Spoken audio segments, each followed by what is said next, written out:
It's the road less traveled, especially this early in the morning. It is 5:55 a.m. We're picking up our first dog for spay-neuter today. Deanna Savi says this is the right path because her destination is headed for change. I've been in rescue for years and years, and we can rescue from now until the end of time, but the only thing that's going to really make a difference is to stop dogs from being on the streets in the first place.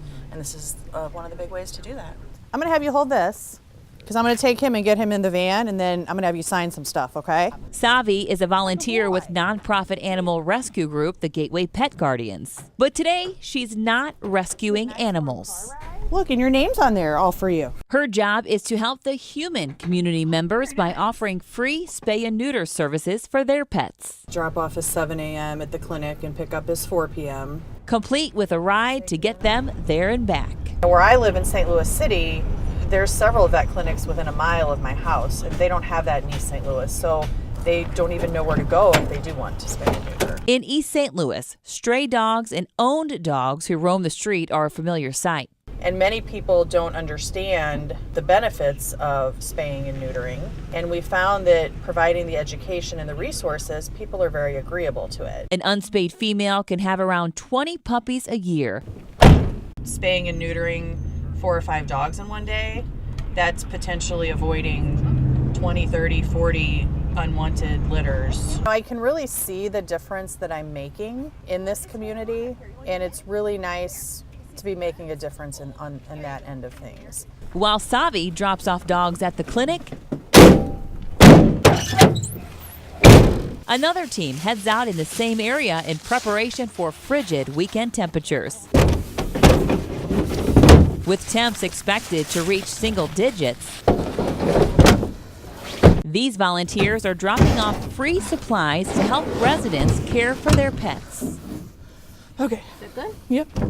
Basically, we build relationships with community members and we help supply them with the resources that they need, such as tie-outs, dog houses, collars, leashes. We want to encourage pet owners to bring them indoors, but if they can't or if they won't, we line the dog houses with straw so they can stay warm. Gateway finds people who need them by word of mouth or just driving around and seeing an animal without proper shelter. Thick, heavy chains are replaced with tie-outs.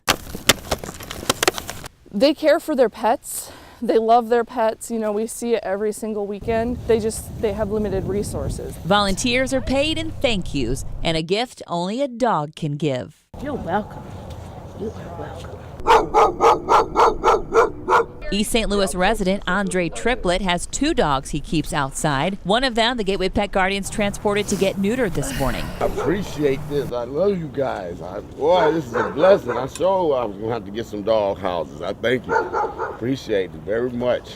They react very positively, and we actually have people in the community flagging us down sometimes to get us to stop and talk to them. Since the Gateway Pet Guardians outreach program began 3 years ago, they've spayed and neutered 659 pets. They've handed out hundreds of dog houses and tie-outs and even helped pay for emergency surgeries, vaccinations, and examinations. We're taking a proactive approach to ending animal homelessness. So we're actually going out in the community, spaying and neutering the pets, keeping them with their families that love them. We don't want to take them away from them. And I think that's what makes Gateway Pet Guardians different. It's a program that's driving straight for success in hopes to get to a point where they are not needed at all.